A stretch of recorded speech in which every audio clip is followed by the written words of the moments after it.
we check in on the latest cattle market news with our market update, brought to you by CattleFax. Hello, I'm Chad Spearman with the CattleFax Update.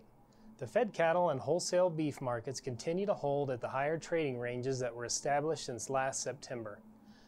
Fed cattle values have held on top of $120 a hundredweight and the composite cutout above $180 per hundredweight. All fresh retail beef prices climbed higher during the second half of 2011 as well, reaching a record high $4.57 per pound. However, retail beef values have lagged compared to the fed cattle values as the market moved higher into the higher trading range during the last 12 months. This is typically the pattern, as most have heard of the quote, "the live is the drive," meaning as fed cattle and wholesale prices move higher, it forces retailers to pay more for the product. In turn, the retailer will then raise prices to the consumer. This pattern will remain in effect into the spring as prices to the consumer continue to rise due to sustained higher fed cattle values.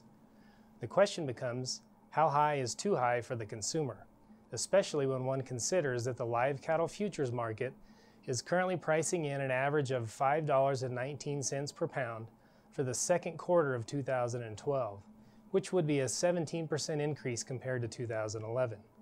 There are a whole host of variables that will impact consumer demand, but futures implied values are indicating that the consumer will be tested with higher retail prices this spring.